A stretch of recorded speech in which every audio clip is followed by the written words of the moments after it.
dia. Muito obrigado aí pela participação. A gente começou esse evento aqui com algumas empresas do Núcleo Softex, Campinas, falando com as empresas sobre diversos temas. E um dos temas que a gente recebeu aí como uma sugestão para a gente poder fazer um tema mais específico, trazendo especialistas na área, foi a LGPD. Então, a gente está com esse grupo aqui para a gente poder divulgar a respeito desse tema, onde a gente vai abordar aí a nova realidade com a LGPD. Aí nós temos aqui o Fábio Pagani, que vai ser o intermediador aí dos bate-papos, o Dr. Rodrigo e o Marcelo Zilo, o Zilo que está com a gente aí, para poder falar, o doutor, a respeito dos temas aí mais específicos na área jurídica, e o Zilo em questões técnicas, né, no que a gente precisa se preocupar, o que a gente precisa se atentar, tá? Então, sejam todos bem-vindos, novamente, muito obrigado. Fábio. Bom dia a todos, bem-vindos ao encontro. Nós vamos começar com as falas dos dois convidados, vão ser aproximadamente aí 15 minutos para cada um dos convidados, e depois disso nós vamos abrir para perguntas. A ideia é fazer muito mais um bate-papo, né? Como vocês viram, são dois perfis, né? Um perfil mais técnico e o perfil jurídico. Então eu peço que quem tiver perguntas durante a fala deles pode ir mandando pelo chat, pode mandar para todo mundo, pode mandar só para mim, vocês que sabem, quem fica à vontade aí como quiser. Eu vou compilando essas perguntas e no final vamos abrir para um bate-papo com eles, tá? Bom, nós vamos começar com o Dr. Rodrigo Rebouças, advogado com mais de 20 anos de experiência na área de software, é professor de Direito do INSPER, da FIA, do IBMEC São Paulo e Distrito Federal, e da FADITO, das faculdades de Itu. É isso, Rodrigo? Então, está aberto aí o microfone para você, fica à vontade. Bom, prazer enorme estar aqui com vocês. A ideia, como vocês disseram, é compartilhar mesmo. Vou buscar não ter juridiquês, até pela experiência aí com software house e tudo mais, uma atuação de muito tempo aí, então evitarei ao máximo, mas alguns temas, infelizmente, a gente tem que trazer algumas coisas, né? Agradeço ao Fábio, ao Rômulo, ao Edivar e a Milvon pelo gentil convite, tá? E Marcelo, um prazer enorme estar aqui nesse painel, dividindo ele com você aqui, tá? Eu vou compartilhar um material rapidamente. Esse material já está aí com o pessoal do Softex e está autorizado a distribuição, tá, Rômulo? Fique à vontade aí depois para encaminhar para os participantes, né? Então, a ideia é só trazer um overview aqui em cima da lei e alguns questionamentos que a gente fica, né? Então, a primeira coisa a lei finalmente entrou em vigor, né? Tinha toda aí uma novela mexicana, se ia, vai, volta, e enfim, tá? Vale lembrar que a lei é de 2018 e entrou em vigor agora oficialmente no dia 18 de setembro, tá? E muitos estão olhando e falando, mas o capítulo referente às multas, às sanções, é só agosto de 21, né? E daí muita gente fala, tá tranquilo, tá dominado, né? Como dizem por aí. Devo ficar tranquilo? A resposta é não, de forma nenhuma, tá? Porque, embora você tenha sanções, multas pesadas na LGPD, o fato é, como foi dito aí na abertura, que todos os clientes de vocês ou fornecedores já estão exigindo cláusulas contratuais de aplicação da LGPD. Porque ela já deve ser observada por todas as outras áreas, né? Então, Ministério Público pode perturbar a vida, Ministério Público do Trabalho, né? Juiz de direito, enfim, todas as demais áreas de fiscalização. O que está suspenso nesse momento são as multas previstas na LGPD, tá?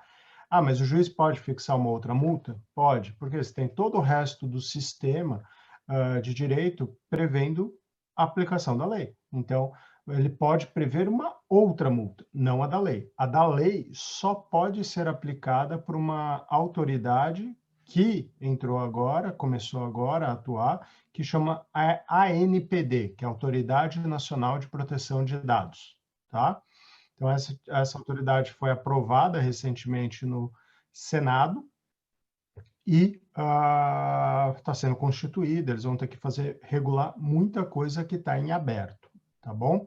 Essa parte mais da lei eu vou dar uma acelerada para trazer algumas dúvidas que ficam no dia a dia e certamente várias questões técnicas que aí o Marcelo vai nos auxiliar, né?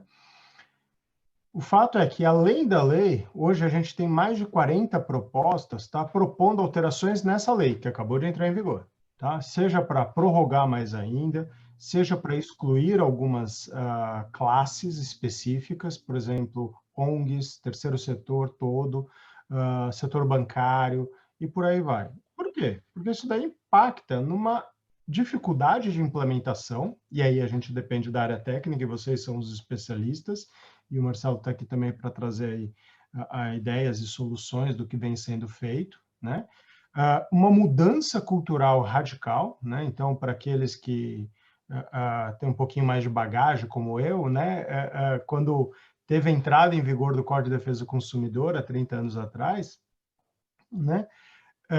Foi uma mudança cultural, né? Você falar em garantir 7 dias para devolução de produto, que história é essa? Ter cláusulas nulas e por aí vai. Então, é uma mudança que até hoje tem algum grau de resistência e é a mesma situação. Eu sempre faço esse comparativo do Código de Defesa do Consumidor e a LGPD, né? Até porque eles são sistemas que se conversam muito bem, tá? Então, tal como o sistema de consumidor trouxe muita mudança, o sistema de proteção de dados e privacidade, tendo agora uma lei específica para isso, é uma mudança cultural, e isso impacta em dificuldade, né? De aceite, de implementação e por aí vai. Né?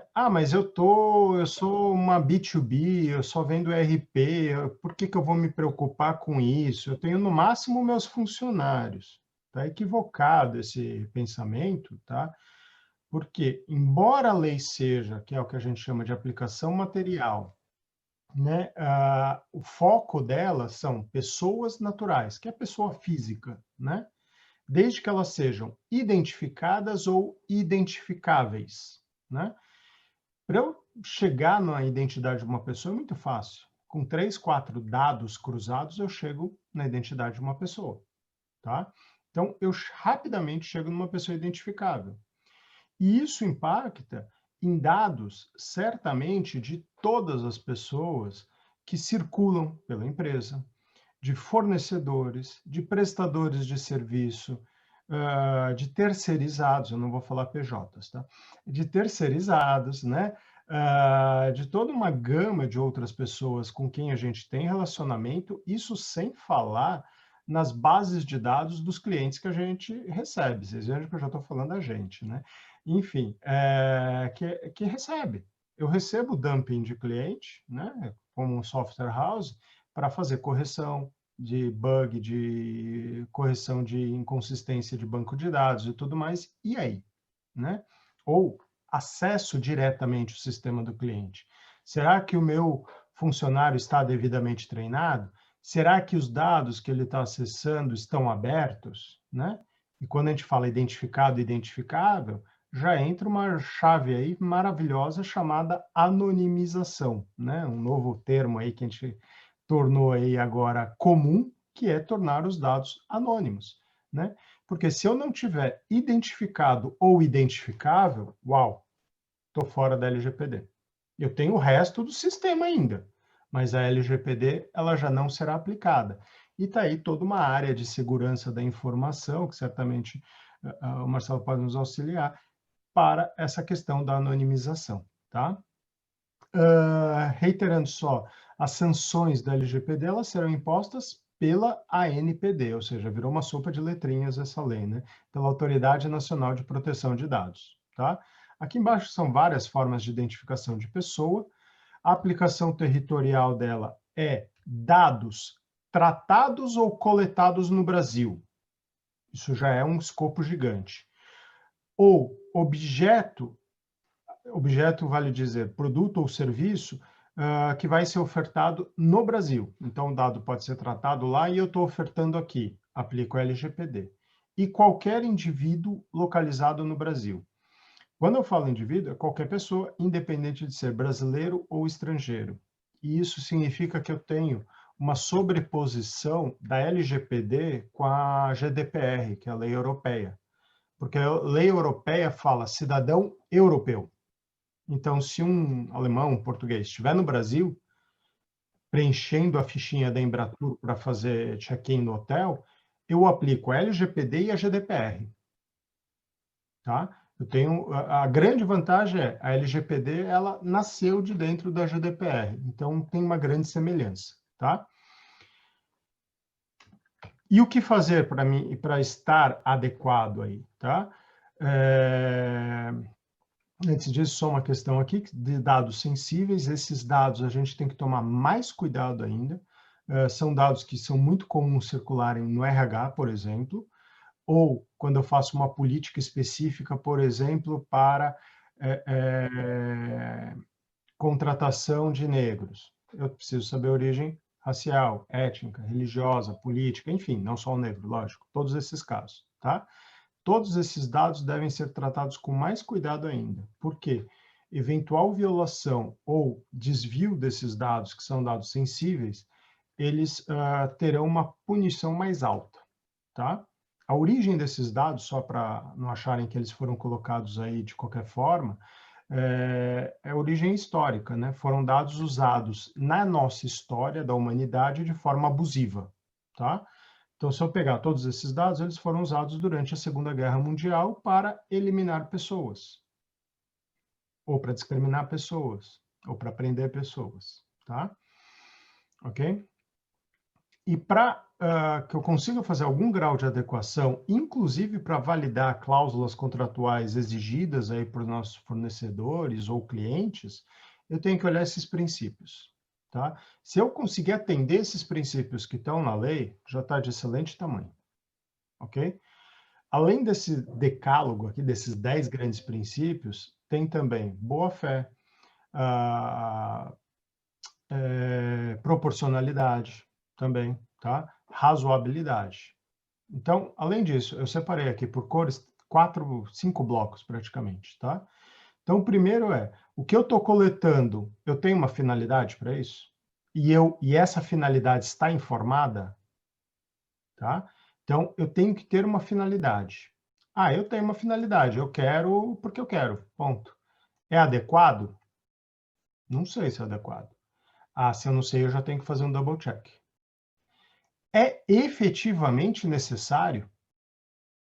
Então, se passar essa primeira triagem, já temos um bom passo. Eu tenho uma finalidade, o que eu estou coletando é adequado, ou seja, não é de mais nem de menos, e eu tenho uma necessidade, é realmente necessário, não é por querer vender dado ou coisa do gênero, ou só por perfumaria, digamos assim, tá?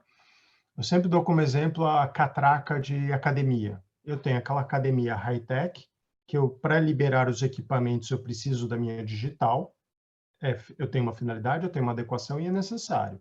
E eu tenho aquela academia simplesinha que o cara colocou uma catraca que pega a minha digital só porque é fã, só porque é bonito. Eu não tenho nem adequação e nem necessidade. Veja que é a mesma catraca e o mesmo dado. Então, eu dependo de cada caso. Essa é uma outra dificuldade da implementação. Não dá para vender um projetinho fechado disso aqui, tá? Talvez só em algumas partes de data mapping, discover, né, que hoje há soluções suficientes para isso, e anonimização, talvez, mas toda a parte de identificação dos princípios é na unha, tá? O segundo grande bloco é garantir livre acesso, qualidade dos dados e transparência. Isso aqui é muito semelhante a banco de dados, né? Banco de dados de negativação, no caso. Quando eu olho um Serasa, um SCPC, o que é? A pessoa consulta, ou seja, ela tem livre acesso, e ela tem que ter uma resposta. Estou negativado ou não? Tendo a resposta positiva, né, a árvore de tomada de decisão, a resposta é positiva, quais são os dados? E daí a qualidade dos dados. Por isso, livre acesso, qualidade e transparência. O terceiro bloco é um binômio, né, de segurança e prevenção. Grau de segurança e grau de prevenção, eu vou ter variação de acordo com o potencial econômico de cada um. Então, uma coisa é exigir um grau de prevenção altíssimo para o grupo Pão de Açúcar, e outra coisa é exigir para o Zé das Couves. Não dá para exigir o mesmo padrão de firewall, de antivírus e todo o resto de TI que eu vou exigir para o Zé das Couves. Tá? Isso tem previsão de que será considerado. Tá? Atendi todos esses requisitos. Eu não posso, em hipótese alguma, usar essa informação para discriminação. Né? Recentemente teve até uma notícia aí de uma empresa que estava contratando funcionários desde que não fosse do signo X. Eu nem lembro qual era o signo. Gente, isso é discriminação. Tá? Não quer contratar? Não fala, mas não divulga. Né? E o accountability, tá? Que é o último quadradinho aqui, ou seja, responsabilização e prestação de contas. Esses são os grandes princípios, tá? Existe uma série de bases de tratamentos de dados. A que normalmente é mais falada é essa aqui. Eu pedir o consentimento. É a pior de todas. É a mais fácil, porém é a mais frágil, tá? Tenho que informar, mas solicitar o consentimento, por que ela é mais frágil? O titular do dado, a pessoa física, né, ela pode revogar isso aqui a qualquer momento. Qualquer momento. Eu dei agora ao consentimento. 2 horas depois, pensando bem, vou lá e cancelo. Já era, tá? Então, é tentar encaixar em outras bases de dados, aqui então o rol completo, uma que é muito usada e a tendência é muito grande é para execução de contratos. Então, se eu vou implantar a parte de folha, parte de RH, é óbvio que eu tenho que ter acesso aos dados das pessoas para cumprir o contrato. Tá? Então, é necessário, e isso é uma base legal, ou seja, uma autorização legal. Eu tenho autorização legal, estou tranquilo? Também não. Por quê? Os princípios têm que ser seguidos. Então, por mais que eu tenha autorização da lei, eu tenho que observar os princípios. Tá? Então, você veja como é sempre uma medida aí de freios e contrapesos aí o tempo todo. Tá? Aqui tem outras hipóteses. As penalidades são advertência, multa que pode ir até 2% do faturamento total. Então, se eu tenho uma rede de franquias, foi uma unidade lá na ponta que vazou dado, e vai vazar dado, é certo, tá? Vazou dado lá na ponta, eu pego o faturamento total do grupo, que vai até 50 milhões de reais. E eu posso ter uma multa diária também, que é para impor a empresa a atender a lei, de mais 50 milhões de reais. Então, isso aqui pode chegar até 100. Vale lembrar só que a gente já tinha uma outra lei de 2014, que é o Marco Civil da Internet, que ele previa que essa multa fosse de até 10% do faturamento global. Então, essa multa de 2% é alta, mas a gente já tem outras multas mais altas previstas em lei. É que ela não estava sendo aplicada. Tá? Uma série de consequências pode acontecer, e a principal que sempre me preocupa, que pouco é falada, é a publicização da informação. Né? O que é isso? Como a decisão que aplica a multa é um ato administrativo, ela tem que ser pública. Imagina sair no noticiário que a empresa A teve um vazamento de dados, não sabia, não informou e não sabe nem quais dados vazaram. Reputação, despenca. Isso aqui é pior do que a multa, na minha opinião. Tá? Isso aqui pode quebrar uma empresa, essa questão reputacional. Então, isso é muito grave. Tá? Então, fica aí de alerta além da multa. Vários critérios para serem considerados, tá? Para aplicar a multa: gravidade, boa-fé do infrator, vantagem auferida, enfim, reincidência, condição econômica do infrator. Então, Grupo Pão de Açúcar versus Zé das Couves. Eu tenho que tratar de forma diferente, tá? Cooperação do infrator, ou seja, aquele que teve um vazamento de dados, né? E vazamento de dados é a coisa mais fácil, isso é temática aí da área de segurança, mas, enfim, basta eu ter uma unidade USB. Eu já tenho vazamento de dados interno que muitas vezes se preocupam com o externo e esquecem do interno, né? Quantas vezes a gente não entra numa área de controladoria e estão usando o extrato bancário como rascunho. tá? Isso daí existe só na Finlândia, no Brasil não, né? Na Finlândia parece que acontece muito isso daí. Enfim, a adoção de boas políticas, então isso aqui eu tenho que ter todo um mapa de boas práticas, tá? E, principalmente, que está aqui também, a questão do, que eu passei batido, do mapeamento. Eu tenho que ter todo o mapeamento de risco e catalogação, ou seja, definição, se risco médio, baixo ou alto, para cada ponto. Então, eu tenho que seguir o dado desde a sua entrada até o fim do dado, tá? Para isso, eu dependo de data mapping, e aí tem ferramenta de sobra hoje já disponível, de Discover.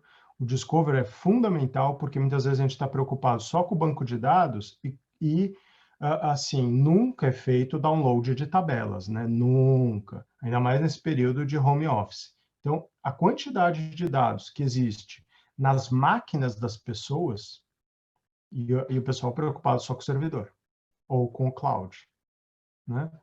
Mas tem que olhar também as máquinas. O áudio, helpdesk gravando. Eu tenho um áudio ali, eu tenho dados pessoais, eu tenho informações pessoais ali. Então, tem uma série de outros lugares que a gente tem que prestar atenção, tá? Eu deixei algumas provocações aqui para a gente ir falando nesse nosso bate-papo, tá? Que requisitos de dados, então, requisitos para o uso, né? Então, tem que ver todo aquele base de dados, de base legal, ou seja, onde eu qualifico cada uso. Quais dados eu tenho e por que eu tenho esses dados, né? Eles estão sendo utilizados? Tem dados que eu posso apagar? O que eu puder apagar, por um lado, ótimo, é menos risco, tá? É o momento de fazer aquela higienização de base de dados, como está sendo chamado por aí, ou limpeza mesmo da base de dados. Se eu tenho clientes que podem trazer algum grau de concorrência ou questões vinculadas a atendimento por consultores diferentes, verificar bem a possibilidade de Chinese Wall, né? Ou seja, não se comunica uma informação com a outra. Tudo que eu posso fazer para ir segregando, eu vou reduzindo possibilidades. Verificar acessos internos e externos. Fazer só um rápido recorte. Vamos imaginar o RH. Né? A pessoa que faz recrutamento e seleção, ela tem que ter todo acesso ao RH inteiro? Ela tem que saber folha? Não. E a pessoa de folha não tem que saber nada do recrutamento e seleção. Eu já começo a separar, tá? Ex-clientes é um direito ou um dever de exclusão de dados? Ou de manutenção de dados? Isso aqui é uma questão importante, tá? Porque o titular dos dados, e aí eu já vou fechando, ele tem direito a pedir a solicitação da exclusão de dados dele.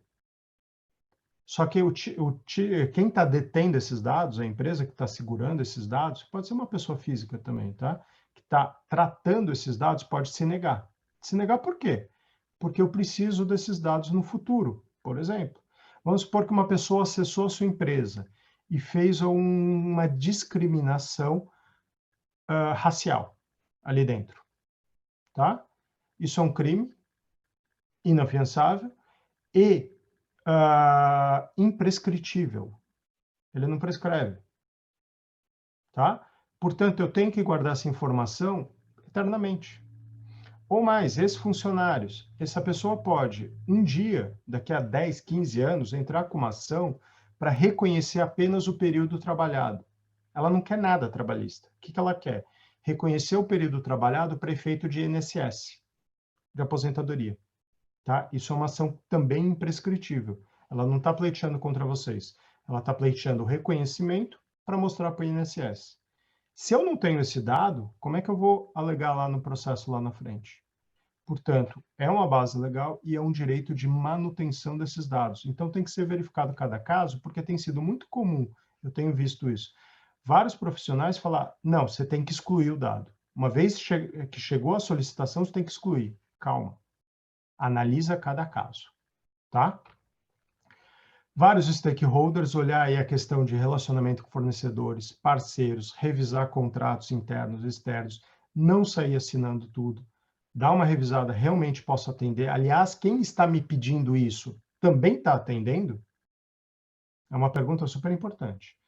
Muito cuidado em eventos, coworking, nesse período todo que a gente está, né? Os maiores vazamentos acontecem nesses ambientes públicos. Eu não preciso falar isso, acho que todos aqui são mais especialistas do que eu. Duas questões fundamentais que têm sido usados como estratégias: backups descentralizados e cloud descentralizado também, tá? Porque se vaza, não vaza tudo de um único lugar. Você vai vazar de outros. Óbvio que vocês são os especialistas, aqui é só uma sugestão. Muito importante, comitê de crise. Teve um vazamento, teve um problema, eu tenho que ter um comitê para tratar isso. Esse comitê já tem que estar formado, tá? Por quê? Tem que ser rápido, ok? Muito rápido nessa solução. Muito cuidado em áreas públicas, como Uber, táxi, coisas do gênero, e com as fraudes que estão por aí, que é, por exemplo, atos na cadeia de fornecimento, que eu tenho violações dentro da cadeia de fornecimento, dentro de casa está tudo certo, mas na cadeia de fornecimento eu tenho problema, além das fraudes que têm acontecido em WhatsApp, como o SIM sharping e a simulação de voz, ou SMS. Então, isso aí que é o deepfake, né? A pessoa liga lá na empresa e é o Fábio que está falando. Eu tenho certeza que é o Fábio, mas não, é uma simulação de voz perfeita com a do Fábio, tá bom? Desculpa ter avançado aí um pouquinho na hora, mas ficam aí algumas considerações finais de treinamento, treinamento, treinamento. Mapeamento constante e atualização do mapeamento, além de softwares e hardwares. Se eu tenho todo lá Windows desatualizado, é óbvio que eu estou descoberto de grau de segurança, tá? Por exemplo, tá? Ok? Fico à disposição aí, agradeço aí o tempo, desculpa pela correria, mas como eu disse, esse material está disponível para vocês. Bom, Rodrigo, muito obrigado pela apresentação. Como sempre, né, deixou a gente com mais medo, né, deixa a gente com medo de agora de qualquer coisa. Mas eu acho que esse é um dos bons papéis de advogado, né, fazer a gente pensar antes de fazer alguma coisa errada, né? Avisar a gente do que pode acontecer. Vamos passar agora para um perfil mais técnico, né? E agora, como é que eu resolvo esses vários problemas levantados? Quem vai falar agora é o Marcelo Zilo Neto. Ele é Chief Security Advisor para a América Latina na Microsoft, trabalha na área de segurança da informação há 24 anos, foi Chief Security Officer e Head de Segurança em instituições financeiras no Brasil, é formado em engenharia, com pós-graduação no INSPER, especialização no MIT, professor e coordenador da FIA Business School, ministrando aulas de segurança em cloud e governança de segurança da informação. Vamos lá, Zilo, vamos lá. Como é que a gente pode, tecnicamente, ajudar as pessoas aí a resolver essa série de problemas? Tem solução, acreditem. Essa é a boa notícia. Bom dia a todos, é um prazer estar aqui com vocês, prazer estar aqui também com o Dr. Rodrigo. E eu começo fazendo uma consideração que tratar LGPD é um assunto multidisciplinar. Tecnologia é importante, tem um fator relevante, e a gente vai falar de alguns deles aqui. Eu poderia ficar algumas horas falando sobre todos os aspectos tecnológicos, vou tentar resumir um pouco, mas é uma ação que deve ser multidisciplinar. Então, nós precisamos ter uma equipe que trabalha LGPD, com o pessoal de direito, de legal, compliance, segurança, e não existe privacidade sem segurança de informação. Eu gosto de falar na verdade, uma realidade, né? Segurança de informação existe desde que o mundo é mundo, né? No passado, os egípcios já usavam hieróglifos específicos, ou as tribos usavam linguagens específicas para criptografar a informação entre eles. Então, isso não é novidade. Mas agora, mais do que nunca, a LGPD força empresas, como o doutor bem colocou no começo, a olharem com muito mais cuidado para isso. Especialmente empresas que não tinham regulações que já forçavam um maior nível de proteção. Por exemplo, se você pega o setor financeiro, o setor bancário, ele já tem a questão do sigilo bancário há muito tempo. Isso faz com que ele tenha maior preocupação em relação à proteção de dados e aquisição de tecnologia, uso de tecnologias para proteção e tudo mais.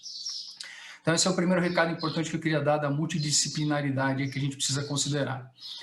Outra coisa que o doutor também colocou, e tem muito a ver com a questão tecnológica, como sempre, os dados podem vazar, e você tem que ter isso como premissa. Você tem que se preparar para o pior. Porque eu costumo dizer, trabalhando na área de segurança de informação há 24 anos, a pior situação que você tem é quando você descobre que não está preparado no momento que o incidente acontece. Então, o que eu tenho que fazer para me preparar? Existem no mercado alguns exercícios que a gente chama de exercícios de tabletop, com simulações. Você simula a crise. Então, o que acontece se tiver um vazamento? E acreditem, o vazamento vai acontecer muitas vezes informado por pessoas de fora, infelizmente. Então, o que eu preciso fazer também para detectar esses possíveis vazamentos e evitar que eles ocorram no ambiente tecnológico? Aí, obrigatoriamente, a gente começa a falar de diversas tecnologias que podem ser utilizadas para a proteção do seu ambiente. E eu gosto de falar, e aí eu não estou compartilhando a tela, obviamente que vocês não estão vendo, né? Deixa eu compartilhar aqui com vocês. Agora sim. E eu gosto sempre de usar um modelo de 4 grandes passos. E a tecnologia está ligada em cada um desses 4 grandes passos. O primeiro deles, sem dúvida, quando a gente está falando de proteção de informações, proteção de dados, é identificar os dados. Que dados pessoais eu trato? Como é que eu faço inventário de dados? E já existe tecnologia para isso. Eu vou usar exemplos aqui de tecnologias Microsoft, obviamente, mas sim, existem tecnologias de inventário de dados. Quando você está usando, por exemplo, o Office 365, você pode fazer toda uma parte de inventário automatizado. Então, onde é que eu tenho o CPF? Essa é uma pergunta de $1 milhão, né? Onde é que eu tenho o CPF? Onde é que eu tenho o nome? Onde é que eu tenho o telefone? Onde é que eu tenho informações sensíveis ou sigilosas? Às vezes a gente acha que está só em um lugar. Então, existem ferramentas de inventário de dados. No próprio Office 365 você tem isso de forma nativa, que te ajuda a inventariar não só dado estruturado, mas também dado não estruturado. Porque, como o Dr. bem colocou, o vazamento de informação pode acontecer com uma planilha num drive USB esquecido num posto de gasolina. Então, às vezes, o problema não é intencional, ele pode acontecer também de forma não intencional, mas ele continua sendo um incidente de vazamento. Então, existem questões que eu costumo chamar na tecnologia que são questões básicas, eu chamo de higienização de segurança. Então, isso tem que ser feito. Quem tem acesso aos sistemas? Como eu desligo, quando eu desligo uma pessoa no sistema, como que essa pessoa é desligada, quando eu desligo ela da empresa, como ela é desligada do sistema? Cansei de ver casos de empresas que tiveram vazamento de informação porque o usuário e o colaborador ficou com acesso 2, 3 meses depois que ele saiu da empresa. Então, como é que isso é uma coisa tão simples, né? Se o usuário é desligado, eu tenho que automaticamente desligar ele dos sistemas. E em que sistemas ele tem acesso? Como é que eu controlo o acesso? Que perfil ele tem? Que tipo de dado ele pode usar? Então, tudo isso é o que a gente chama de higienização. Vou fazer um paralelo aqui, que vocês já devem ter ouvido falar sobre ataques de ransomware, né? Que são aqueles malwares que são enviados para as empresas, o famoso correio bonitinho, o phishing clique aqui, você está devendo, veja notícias da pandemia, etc. Agora, mais do que nunca, os ataques de ransomware estão aplicando o que a gente chama de dupla extorsão. O que é dupla extorsão? Primeiro, eu mando um malware para sua rede, alguém clica, e aí vem o ponto principal do treinamento, da conscientização, falar o que é isso para os usuários. Existem ferramentas de simulação de phishing, você pode simular um ataque. É isso mesmo, você pode simular e identificar se os usuários estão clicando em qualquer coisa e se eles têm consciência efetivamente do que precisa ser, como detectar esses tipos de ataques. Quando acontece um ataque de ransomware, a dupla extorsão nada mais é do que, primeiro, ele criptografa seus dados. Um hacker criptografa seu usuário mal intencionado, criptografa seus dados e fala, agora você vai ter que me pagar. E aí, se você não tem backup dessas informações, você vai ter que tomar algumas decisões, né? Retomar as operações como? E depois ainda, que é o pior caso, cobra uma extorsão dizendo que ele vai vazar todos os dados que já foram copiados.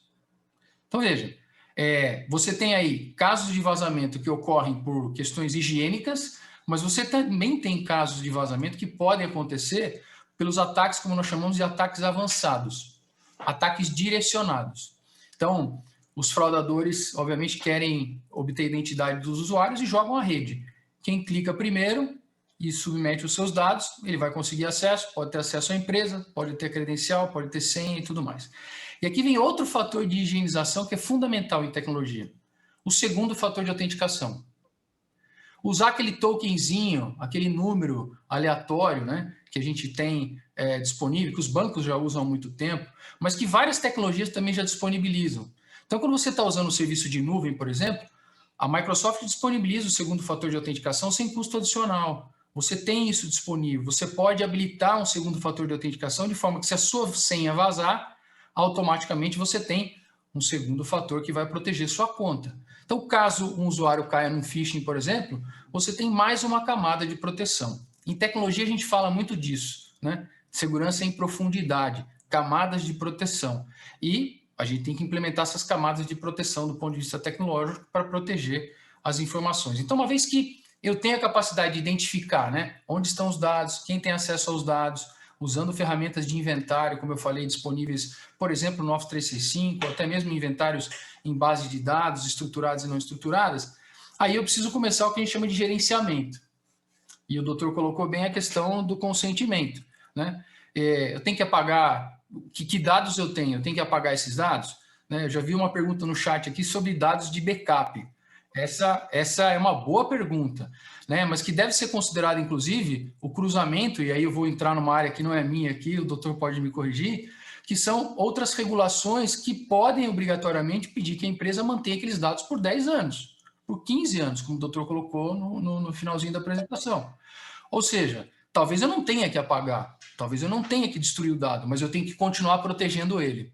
E quanto mais dado eu armazeno, mais risco eu tenho. Então, é importante considerar a proteção dos backups, a proteção dessas informações, a criptografia e tudo isso. E o terceiro passo é implementar medidas de proteção. E aí é que entra tecnologia de forma muito mais profunda, quando a gente está falando de questões como ter um bom antivírus instalado, que é algo tão básico, ou simplesmente usar o segundo fator de autenticação, como a gente falou.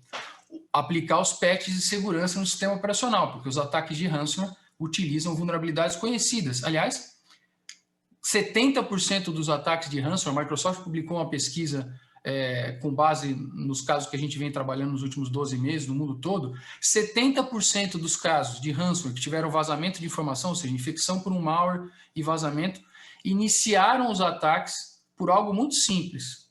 Um servidor exposto à internet, com usuário e senha, um servidor Windows, que foi alvo de um ataque de força bruta e ninguém estava olhando para isso.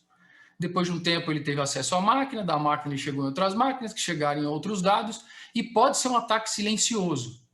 Então é importante que você implemente mecanismos higiênicos, patch de segurança, antivírus, segundo fator de autenticação, controle de acesso do usuário, inventário de dados, anonimização e criptografia dos dados. São coisas distintas, mas normalmente trabalham em conjunto. Então, você tem que pensar nesses mecanismos também de proteção.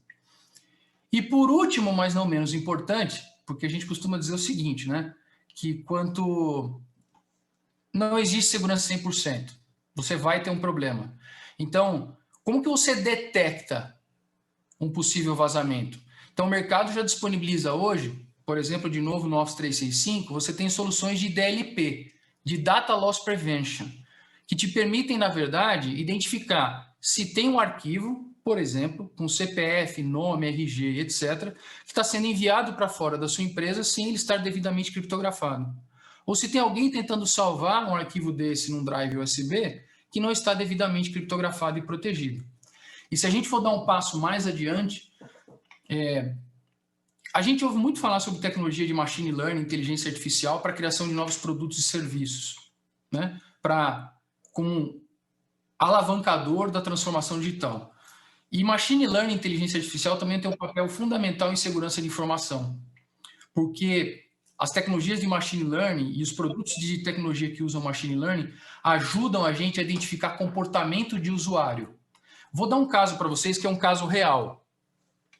Funcionário trabalhando numa determinada empresa e ele tinha uma data de desligamento previamente estabelecida. 5 dias antes ele começou a fazer cópias excessivas de dados, muito mais do que ele costumava fazer anteriormente.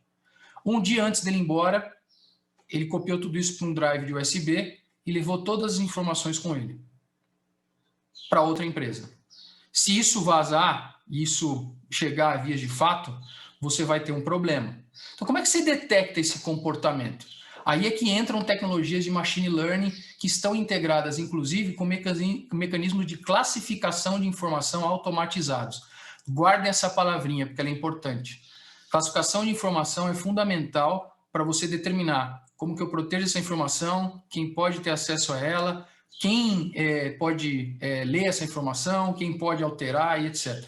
Então, existem tecnologias hoje que te ajudam a classificar a informação de forma muito mais automatizada, usando inteligência artificial, facilitando a vida do usuário. Então, quando você olha, por exemplo, no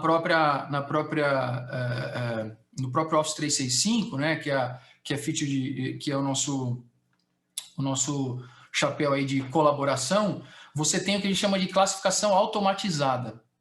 Então, você determina que uma informação é confidencial, se automaticamente aquela informação for detectada no seu ambiente, ela já passa por uma classificação e por uma proteção automática. E aí você começa a detectar comportamentos anômalos de usuários, como esse caso que eu comentei para vocês. Então, a tecnologia, ela vem ajudar. Existem questões higiênicas, como MFA, segundo fator de autenticação, controle de acesso, patch management, antivírus. Mais do que isso, você também precisa monitorar. E como é que eu monitoro isso? Como é que eu monitoro um ambiente onde todo mundo tem acesso a tudo? Vejam que as coisas estão conectadas. À medida em que eu segrego mais acesso, eu tenho mais controle e eu consigo detectar possíveis desvios. E lembre-se que o vazamento ele pode acontecer de um usuário interno de forma intencional ou não intencional. E ele pode acontecer também em virtude de um ataque externo. O que é mais comum?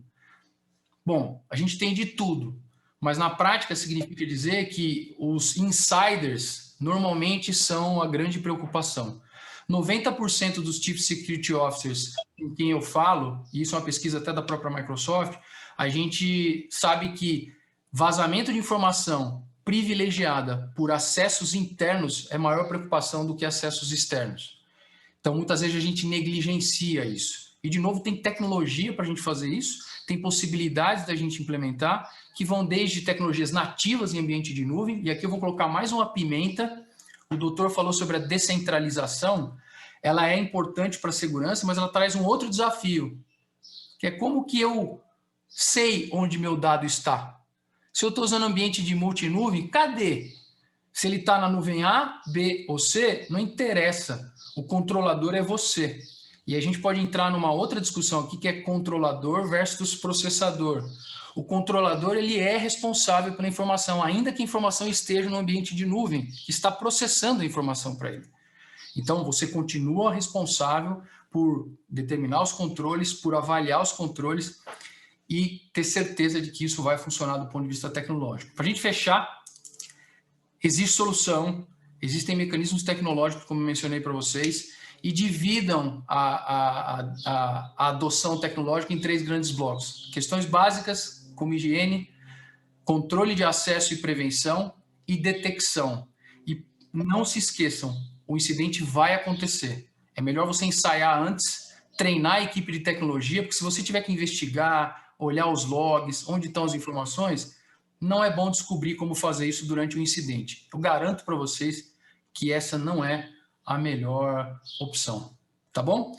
A apresentação tem vários outros slides que depois eu vou compartilhar com o Rômulo e com o time aí, que fala especificamente dessas tecnologias que eu mencionei para vocês, tá? Toda a parte de DLP, de controle de insider, gestão de risco de informação, inventário, mas eu prefiro ir batendo papo e depois vocês têm os slides como consulta para vocês utilizarem no dia a dia, tá bom? Obrigado, gente. Prazer estar aqui com vocês. Acho que aí vamos para as perguntas, né? Vamos sim, Zilo. Você já até começou a responder uma, né? Obrigado aí pela sua participação. Foi bom, acho que a gente ficou um pouco mais tranquilo, quer dizer, tem como resolver os problemas. Eu acho que a gente pode começar por aquela que o Zilo começou a responder, que é a exclusão de dados em backup, né? Quer dizer, como é que fica os dados que estão guardados num backup? Depois eu já vou emendar isso com uma outra coisa aí, mas vamos lá, vamos para essa primeiro. Sim, o dado, se ele está armazenado, ele precisa ser protegido e todas as regras são válidas para o dado onde ele estiver, né? Existem algumas, de novo, a Agência Nacional vai definir algumas regras, mas já existem algumas premissas, inclusive eu esqueci de comentar com vocês, quem estiver procurando 2 frameworks interessantes para implementar segurança de informação com foco LGPD, tem 2 frameworks que eu recomendo, a ISO 27001 e a ISO 27701, que trata especificamente de controles para a privacidade de dados e controles de segurança de informação. Então, o backup tem informação sensível. Se você vai armazenar esse backup por muito tempo e aquele usuário pediu para você deletar a informação e, do ponto de vista jurídico legal, você não tem que armazenar ela mais, não tem questões regulatórias, você tem que destruir, porque se você não fizer isso, você está correndo um risco. Porque imagina se esse backup vaza daqui 5 anos. Imagina se aquela fita de backup que você está tirando do lugar A para o lugar B vaza e alguém usa essa informação de forma indevida. Você vai pagar o preço do mesmo jeito. E tem um outro fator aí, que é não armazenar informações que você não precisa mais dela, você diminui o risco. Então, esse é um fator que é doloroso? É.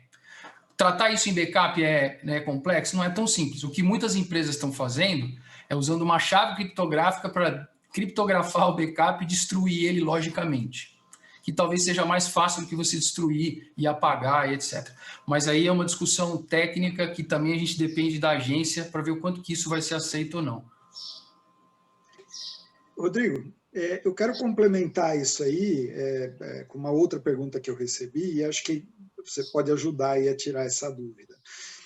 A pergunta está ligada à supply chain, quer dizer, não necessariamente o problema pode ter sido originado pela empresa, ou ele foi originado, por exemplo, vou pegar um exemplo aí hipotético, um backup que não estava na empresa, estava na nuvem, e quem foi invadido foi a nuvem e foi aquilo que vazou, mas eram dados daquela empresa, né? Como que fica esse problema? Quem é responsável, corresponsável, como é que se distribui responsabilidade nisso? Fábio, bom, primeiro só concordo em gênero e grau com tudo que o Marcelo trouxe aqui, tá? Acho que se a gente tivesse combinado antes, não teria harmonizado tanto as falas aí, né? Enfim, primeiro, limpar o backup, tá? A primeira coisa realmente é ter backup só do que precisa. E quando eu falo de backup, a gente está falando muito aqui no de backup lógico, mas não esquecer dos storages, né? Que está lá com caixas e caixas de arquivo inativo e muitas vezes morto, literalmente, porque não serve para nada, e está lá. E que muitas vezes você contratou aquilo olhando só para a cara do vendedor. Fez um cara crachá do vendedor do storage e nunca foi fisicamente lá no storage, né? E essa caixa, se ela sumir, é mais difícil de você descobrir, e isso entra no que o Marcelo trouxe, do tempo delta T, do descobrimento do vazamento, que é grande na média dos casos, né? O arquivo físico demora muito mais porque o eletrônico, o lógico, ele deixa rastro, tá? Então, esse é o primeiro ponto. Segundo, você tem uma previsão aí, e aí o objetivo não é assustar e sim alertar, né?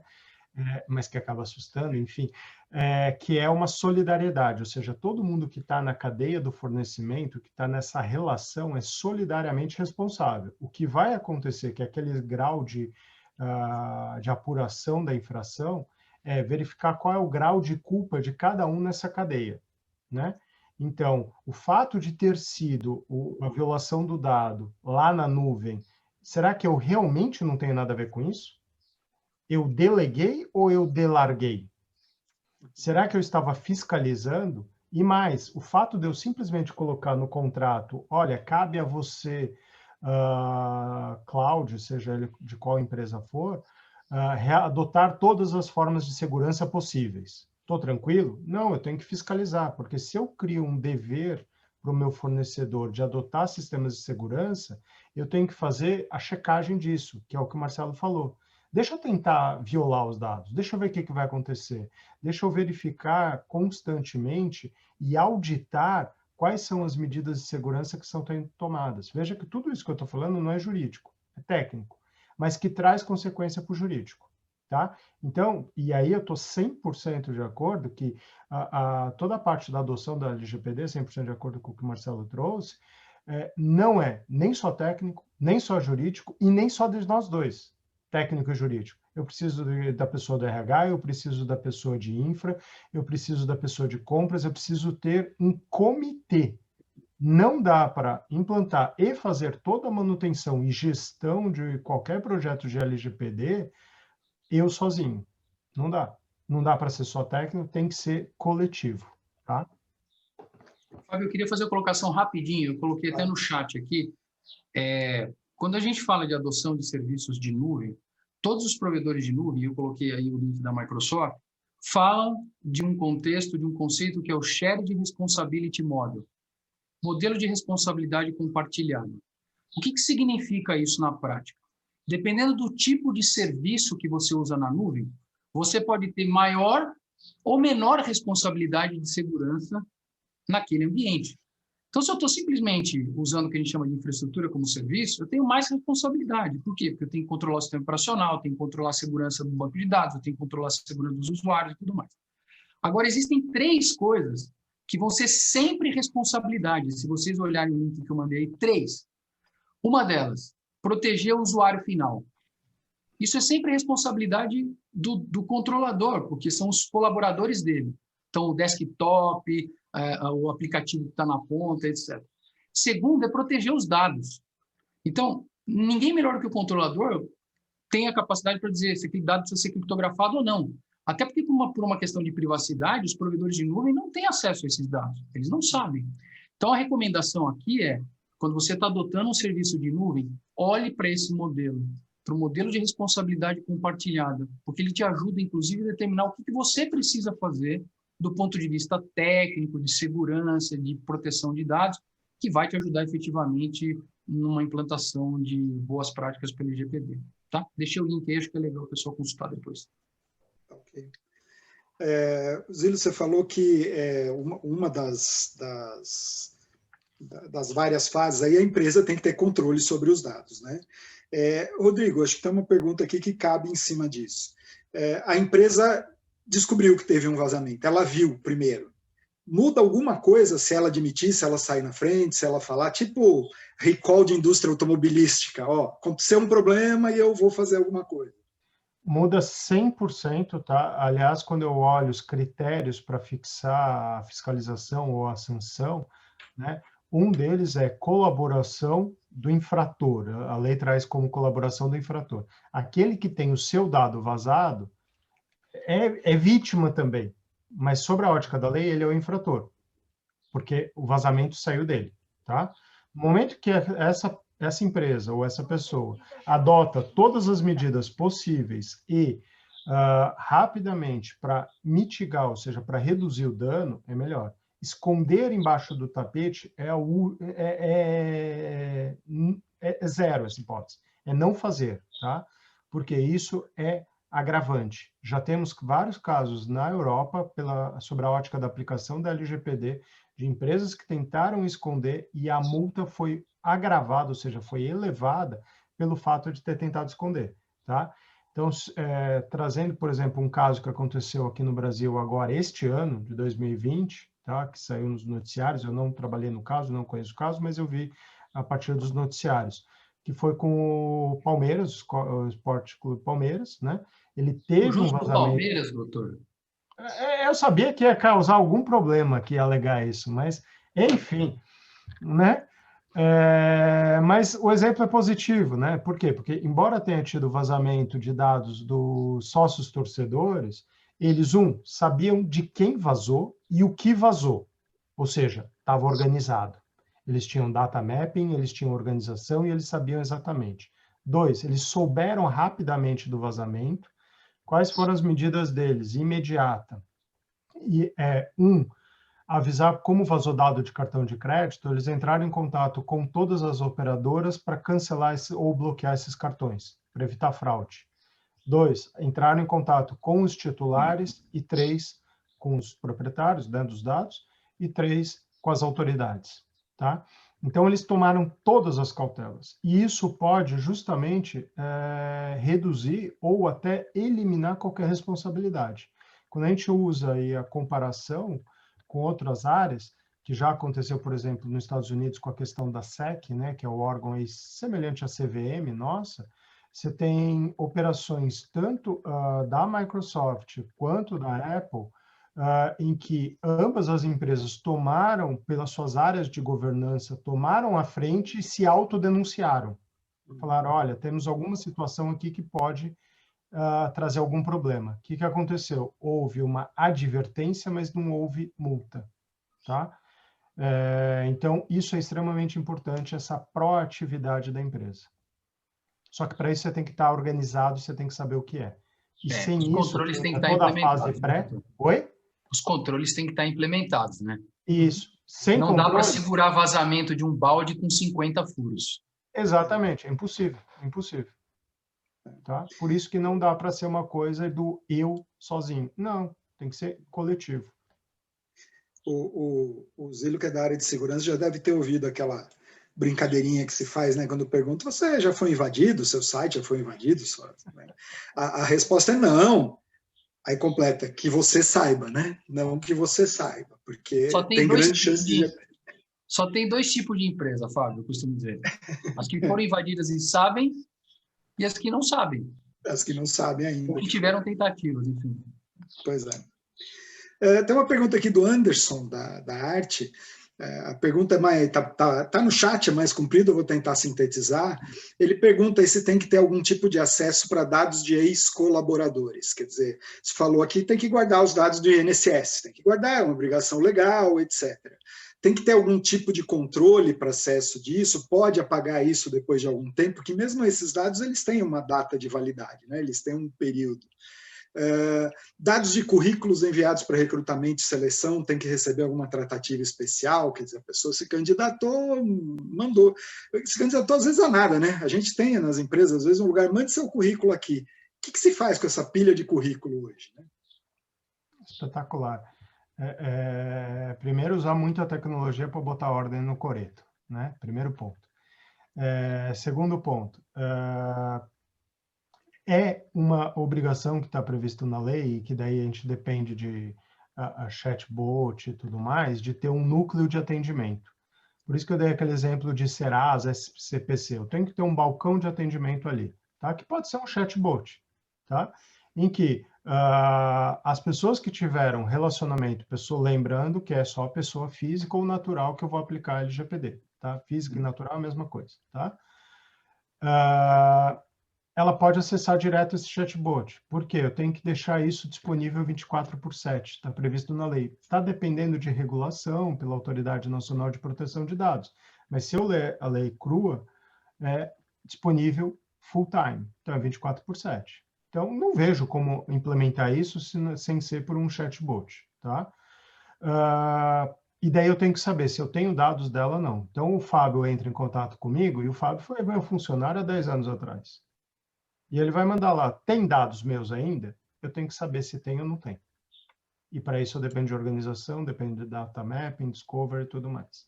2, que é a segunda pergunta que você vai me fazer. Se eu falar tenho, quais?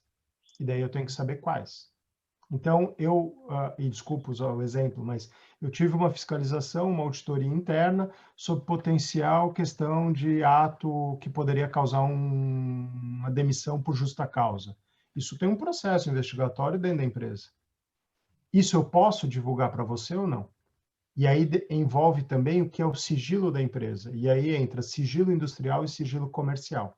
Tá? O que é de sigilo industrial e comercial da empresa, eu não preciso divulgar para você. Tá? Agora, o que é de direito seu, eu tenho que preservar para te informar. Tá? Agora, você me solicitou a exclusão dos dados e depois de má fé me questiona novamente ou entra com um processo, eu tenho que guardar esse registro de que você solicitou a exclusão de dados. Então, veja que eu vou ter que ter um portal para gerir esses consentimentos de vai e volta, né, do humor das pessoas, porque é um trabalho a mais que eu vou ter que ter dentro da empresa. E, graças a Deus, a gente já tem ferramenta para isso. Tá? Porque se fosse fazer isso na unha, seria horrível. Então, sim, eu tenho que preservar. 2, eu tenho que olhar o tempo de cada coisa.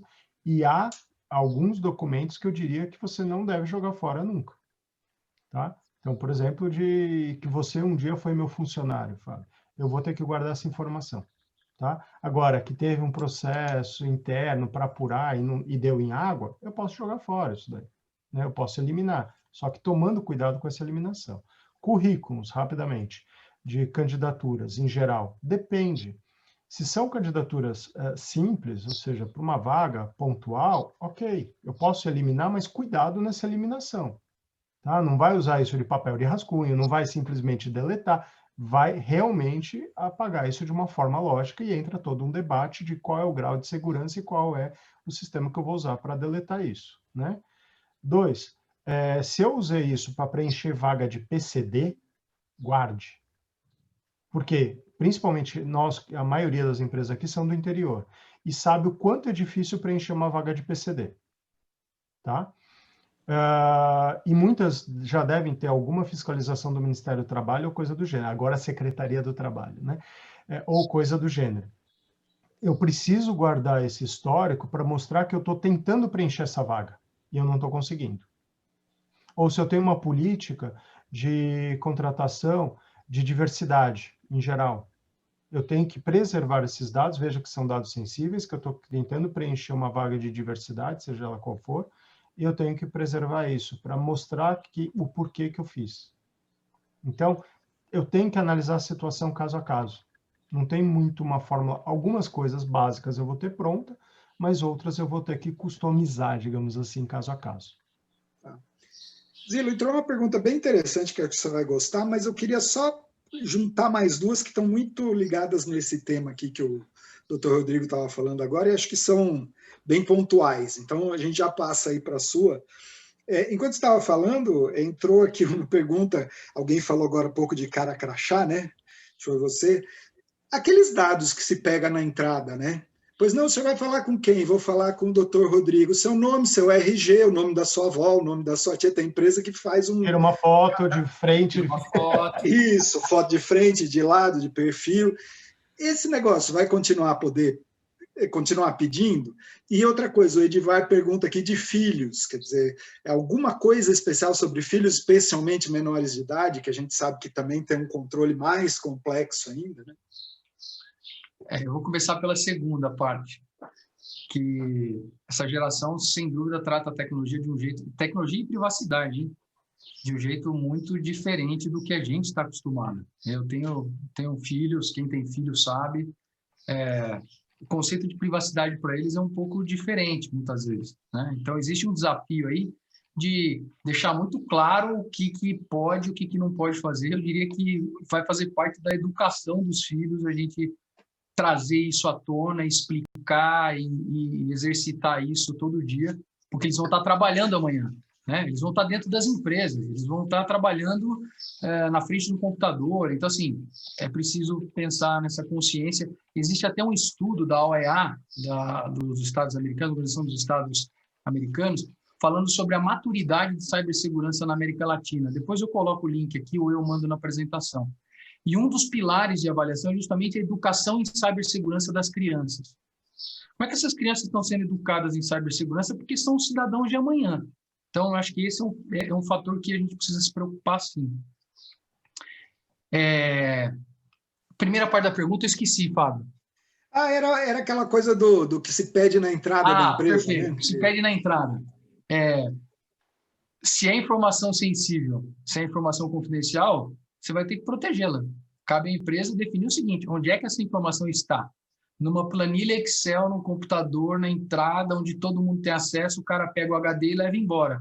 Se tiver 50 mil cadastros ali com nome, CPF, RG, telefone, etc., e isso for parar na mão de alguém, você vai ter um problema. Então, cabe às empresas avaliarem assim, o que eu estou solicitando, se realmente eu preciso de tudo aquilo para liberar a entrada do cara, né? Já cria um primeiro filtro. Porque virou padrão, né? Outro dia eu fui no dentista, minha esposa é dentista, mas ela não me atende, eu fui no outro dentista. Aí, por questões relacionadas. de segurança, eu fui no dentista, o cara, nome, RG, CPF, Por que você precisa disso tudo? Eu só vou sentar na cadeira, né? Precisa mesmo? Por que você precisa cadastrar tudo isso? Então, as empresas têm que tomar essa decisão. E se é necessário um volume razoável de dados, você vai ter que implementar as medidas de proteção adequadas. E eu vou além. Às vezes isso está num caderno na recepção. Isso. Né? Está num caderno, isso não está eletrônico. Então, LGPD não é só eletrônico, é dado físico também. Aqueles relatórios de impressão. Então, tudo isso tem que ser considerado. Tá? E tem um problema, se me permite só pegar o gancho, quando você fala isso, quando é a recepção da própria empresa. Agora, e quando é do prédio comercial, em que eu tenho uma empresa de segurança terceirizada? Né? Quem nunca... só aquelas coisas que só acontecem na Finlândia, né? Você chega no prédio, que você foi ontem, daí mudou a empresa de segurança, e fala, não, mas daí eu troquei o sistema, eu tenho que fazer todo o cadastro de novo. E o cadastro antigo, onde está? A empresa que foi embora, o que ela fez com esse cadastro? Ops. Houston, we have a problem. Tem uma pergunta do Anderson aqui, acho que essa é para o Rodrigo direto, né? Como responsabilizar um funcionário em termos de vazamento da informação? Alterar contrato de trabalho? Excelente. Primeiro, só voltar um pouquinho na do Edvar também, sim, criança e adolescente tem um tratamento diferenciado, tá? Eu preciso ter a autorização do responsável. Quem é o responsável? Quem está acompanhando a criança ou adolescente. É igual ao cinema, né? É proibido, né? Indicativo acima de 16 anos. Se tiver acompanhado de um maior, entra. Por quê? Aquela pessoa é responsável. É a mesma situação, tá? Então, você entrou num ambiente que está sendo filmado e tal, tem que trazer o grau de informação adequada para que o responsável possa tomar uma decisão, tá? Agora, aqui na segunda, que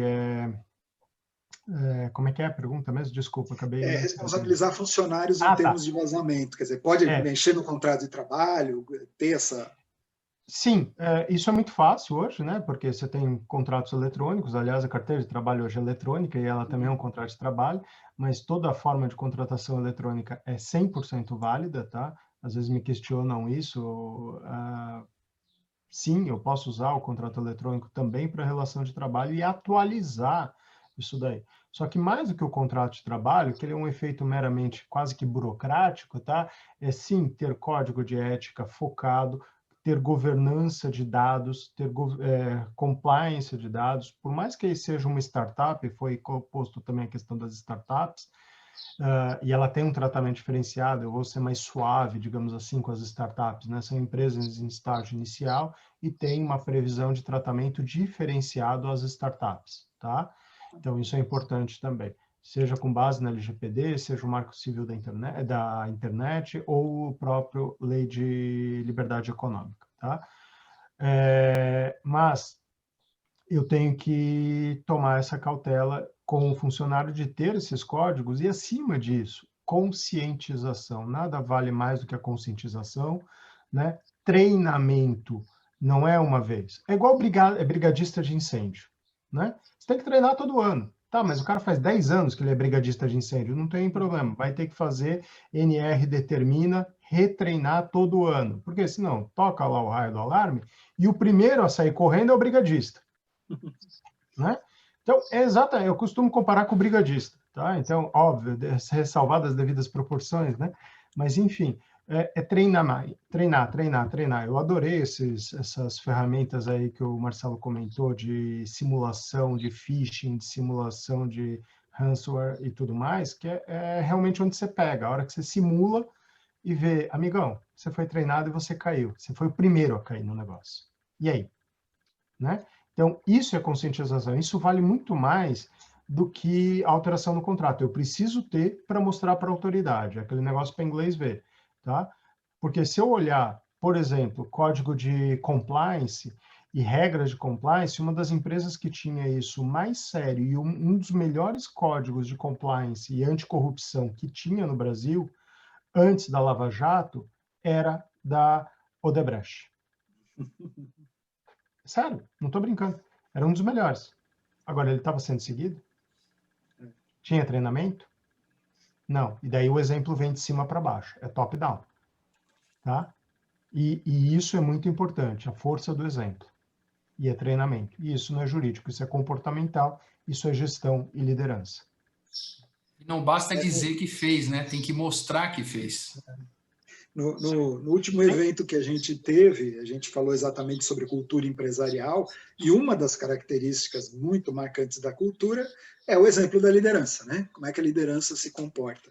Eu até brinquei que muita gente diz que o cachorro é a cara do dono, pois é, a empresa é a cara do dono. Como é que se comporta o Marcelo Odebrecht? E aí, o que você espera que a empresa faça depois, né? E sabe, Fábio, só, rapidamente, sei que nosso tempo está estourando, mas só para dar um exemplo, de uma empresa que eu prestava serviço e o gerente jurídico estava batendo muito no corpo do jurídico deles, batendo muito na tecla de deixar o computador travado a hora que sai para o almoço, para o café, porque a galera deixa lá, e-mail, tudo aberto, todos os sistemas logado e sai para tomar café e deixa tudo aberto, né? Mas a conta do banco dele ele não deixa aberta, né? Então, né? Aliás, isso era um jurídico de um banco, tá? Inclusive. E ele pegando muito no pé do pessoal, daí ele viu um dos advogados, um dos líderes dele saindo e deixando tudo aberto. Ele foi no computador do cara, escreveu um e-mail para ele, diretor jurídico, pedindo demissão, voltou na máquina dele e falou, tudo bem, concordo, passa aqui na minha mesa e vamos acertar. Imagina a cara do cidadão na hora que ele voltou, lendo o e-mail. Pergunta se ele voltou a deixar isso aberto. Conscientização na vida real. Entrou uma pergunta mais técnica aqui. Como você tem uma experiência, já passou por banco, né? E como você falou no começo, os bancos já têm esse sigilo há muito tempo, né? É um código bem rígido, né? A gente sabe que os bancos seguem, tem muito pouca notícia de vazamento de informação bancária. A gente sabe que isso é bastante rigoroso, a punição é rigorosa e tal. Você tem alguma coisa técnica que os bancos já fazem e que possa ser passado aí como exemplo para as empresas em geral, principalmente as empresas de tecnologia que estão com a gente aqui? Talvez, assim, tecnologia tem... Todos os grandes bancos investem muito em tecnologia, então há muitos anos vem usando ferramentas como DLP, como simulação de phishing, como proteção e criptografia de dados, etc. Mas acho que o mais importante que essas instituições têm vai além da tecnologia, que acho que é o exemplo que a gente tem que seguir aqui. Eles implementam há muito tempo um modelo de melhoria contínua de segurança de informação. Segurança de informação, você não vai sair do 0 a 100 em um mês. Você precisa de tempo, mas você precisa começar. Então, eu mencionei lá ISO 27001, ISO 27701, ou criar boas políticas. Não, a política não pode ser só papel, isso os bancos já sabem muito. Não adianta você ter uma política de papel, ela tem que ser aplicada. Então, como é que você pega um controle que está escrito e transforma isso numa tecnologia que você vai validar se isso está sendo controlado ou não? Os bancos já fazem isso há muito tempo. Então, talvez a maior lição que a gente possa levar desse mercado que é super regulado é a melhoria contínua em segurança, um modelo de PDCA, onde ele vai melhorando a segurança aos poucos. E eles vêm fazendo isso há muito tempo, desde que os bancos existem, porque eles já tinham que seguir essas regulações. Essa, para mim, é o maior aprendizado que a gente pode ter. E existe uma expressão que os bancos usam cada vez mais, que é resiliência operacional. Nós temos que entender que os incidentes, como eu falei no começo, vão acontecer. É uma questão de resiliência, a gente tem que se preparar para eles. E os bancos sabem disso. Então, todo o arcabouço de monitoração, existe aí nos bancos o que a gente chama de 3 linhas de defesa, que a gente podia ficar aqui algumas horas falando também, que tem muito a ver com o modelo de governança, que é, você tem a área que implementa um controle de segurança, você tem uma que valida aquele controle de segurança, você tem um terceiro idôneo externo que valida os outros dois. Poxa, mas vou ter que ter tudo isso?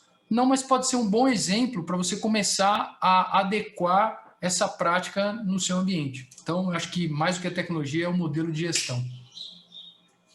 E uma boa matriz de risco, né, Marcelo? Uma também. Boa matriz de risco, sem dúvida. Ou seja, não adianta eu colocar 3 camadas para um dado que é absolutamente incipiente e que não é identificável. Ou seja, eu não aplico LGPD, eu vou gastar dinheiro no lugar errado. Exato, exato.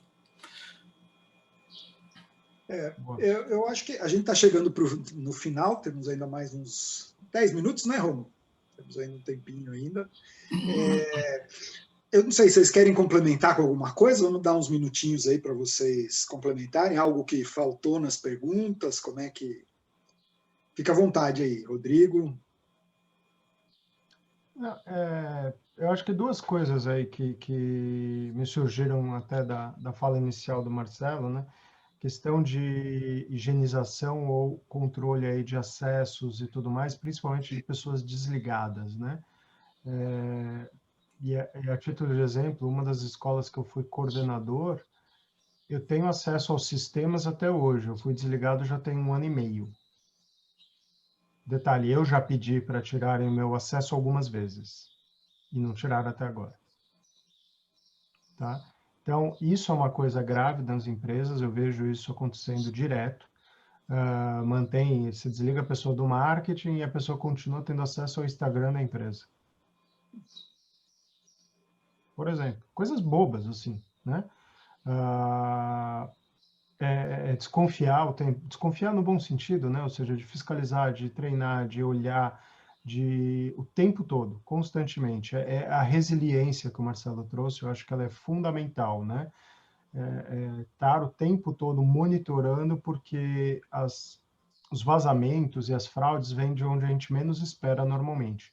Eu tomo todo o cuidado do mundo com o cloud, com a minha rede, com toda a parte externa e esqueço do interno, né?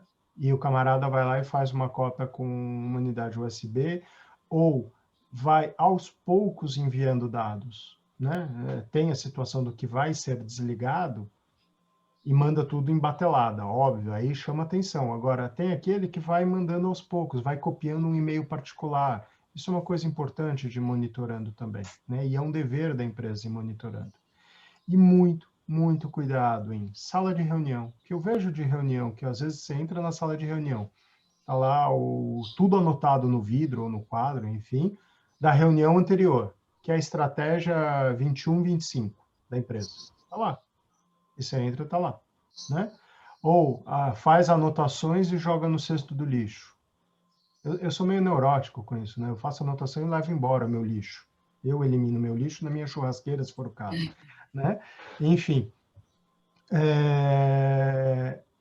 todo mundo vai para uma reunião, assina NDA, aquela grau de confidencialidade, um baita de um business plan em cima ali, ou executar uma operação de M&A, né, de fusão, incorporação e tal, e a reunião rolando solto e fica entrando a pessoa, o copeiro, ou a pessoa que serve o café, a água, faz uma limpeza, entra e todo mundo ignora, que são as pessoas, infelizmente, na nossa realidade da sociedade atual, as pessoas invisíveis. Né? Eu me preocupo muito com as pessoas chamadas invisíveis, né? Que são os faxineiros, copeiros e tudo mais, que continua rolando solta a reunião. Não, né? Paredes de drywall que vaza todo o áudio. Né? Táxi. E por aí vai. Assim, eu tinha uma empresa que eu entrei uma vez para dar consultoria jurídica, a recepção era colada na principal sala de reunião, tá? E era uma parede que a parede era boa, só que ela ia até o teto e o teto era vazado. Então a recepcionista sabia tudo o que estava acontecendo dentro da empresa. Sabia quem ia ser mandado embora, quem não ia, quanto ia custar cada coisa. Ela sabia tudo.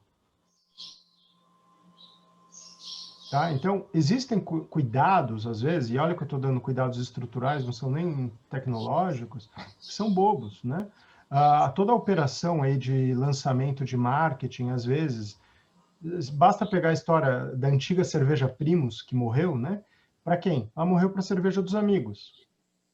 Tá? Foi uma estratégia da Skin Cariol contra a Ambev. O que aconteceu? O gerente de marketing da Skin Cariol estava definindo o alinhamento final da campanha numa sala de embarque de um cartão promovida por algum cartão de crédito da vida, de aeroporto. Ao lado dele estava um cara de marketing da Ambev, que descobriu e rapidamente fez a estrutura de lançar a cerveja dos amigos. Quem ganhou? A cerveja dos amigos e não a dos primos. Tá? Então, você veja que vazamento acontece onde você menos espera. Tá? Então, é cautela, é treinamento e resiliência.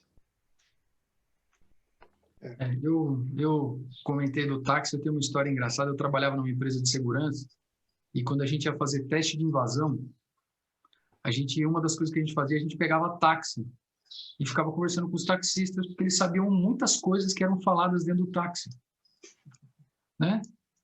Você conhece fulano? Conheço, pô, pega sempre táxi aqui e tal. Ele está trabalhando num projeto. Ele comentou outro dia mesmo. Assim, então, e é uma questão cultural, né? Eu acho que a cultura ela começa a ter força nos pequenos detalhes.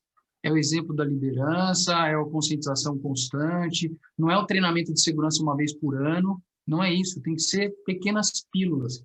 Na Microsoft a gente faz isso. Eu faço treinamento de segurança na Microsoft, apesar de trabalhar na área de segurança, toda semana, porque a gente tem pequenas pílulas que ajudam a pessoa a mudar a consciência. Acho que esse é o grande desafio. E só para complementar, e para a gente fechar, eu queria lembrar de uma coisa. A gente está vivendo um momento, estamos todos remotos aqui, né? A gente vive um momento de transformação social, comportamental e transformação do uso da tecnologia. Existem 3 expressões que a gente tem que lembrar muito bem que nos ajudam a identificar os riscos que precisam ser tratados. Work from everywhere. Hoje, qualquer um trabalha de qualquer lugar. Como é que você controla a informação que está no dispositivo remoto do seu usuário de propriedade dele? A Microsoft publicou um estudo na América Latina que 70% das empresas tiveram que permitir que os colaboradores usassem computadores pessoais para poder acessar o ambiente da empresa e manter a operação funcionando. Porque não tinha outra opção. Porque não tinha computador para todo mundo, os planos de continuidade não estavam preparados para isso. E qual que é o impacto disso para a proteção de dados? Como é que você tem controle sobre esse dispositivo? Existe tecnologia para isso, inclusive para você controlar as informações que estão em um determinado dispositivo. Mas você está usando essas informações? Essa é a primeira consideração. A segunda é que cada vez mais as pessoas querem usar seus próprios dispositivos, né? Vou lá, compro um computador novo, compro um celular novo e quer tomar decisão de negócio de forma ágil e segura. E agora tem que ser ágil, seguro e remoto. Então, reavaliar se os controles de segurança do passado fazem sentido para o presente e para o futuro, porque provavelmente a gente vai descobrir que algumas coisas vão ter que mudar. E o terceiro, que é data everywhere.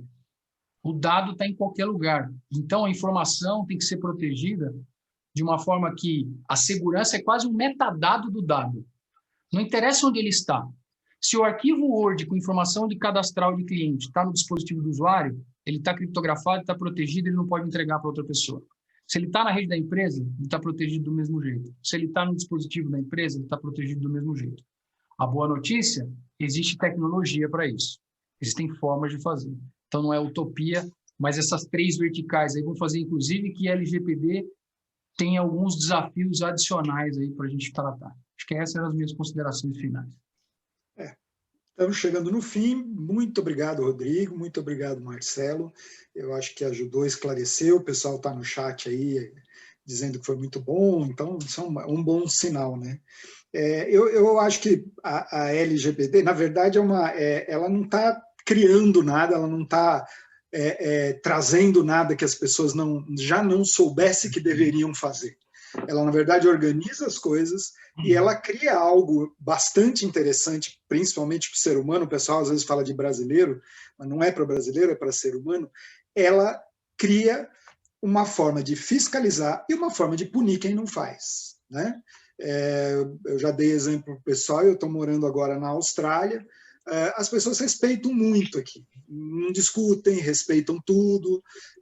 O governo aqui, onde eu moro, em Melbourne, mandou as pessoas ficarem em casa, foi um lockdown completo. Já abriu, mas foi um lockdown completo. Mas todo mundo respeita? Bom, se a pessoa for pegar na rua, a multa é de $19 mil. E se ela for um funcionário de uma empresa, disser que estava trabalhando para a empresa, a multa é de $99 mil para a empresa. Então as pessoas respeitam, né? Elas respeitam porque elas são obedientes, elas respeitam porque são $99 mil na conta da empresa, não é pouca coisa. Então, a hora que você cria uma casca de regulamentação, diz como deve ser, e cria uma casca de punição para quem não cumprir, todo mundo agora sai correndo e tem que dar um jeito de resolver. Mas Eu acho que as empresas estão preparadas, têm tecnologia, já se fazia isso em outras áreas, e eu acho que é algo que é uma questão de tempo para a gente conseguir botar isso tudo no lugar, certo? Cultura. E vamos aprender muito no caminho. Exatamente, exatamente. Bom, mais uma vez, muito obrigado, Marcelo, muito obrigado, Rodrigo. Eu acho que, feitos os contatos aí também, as apresentações estão disponíveis, as pessoas perguntaram, estão disponíveis, o Softex vai entrar em contato com vocês e mandar. Passo a palavra aí para o Rodolfo, para o Rômulo, desculpa. Valeu. Fazer o encerramento. Desculpa. Não, pessoal, que isso. Doutor, muito obrigado, Rodrigo, muito obrigado, Zilo. Cara, excelente papo, foi espetacular, muito esclarecedor, muito proveitoso. Espero poder contar com vocês aí nas próximas. Cara, eu agradeço todo mundo que participou também, foi excelente. E contem conosco, o Softex está aí promovendo diversos eventos para que vocês possam aí se informar e terem aí a possibilidade de ter contato com essas pessoas aí que são excelentes, tá? Muito obrigado, pessoal. Até a próxima. Valeu mesmo. E a gente vai mandar o material. Muito bom. Valeu, Obrigado. gente. Prazer. Até mais. Tchau, tchau.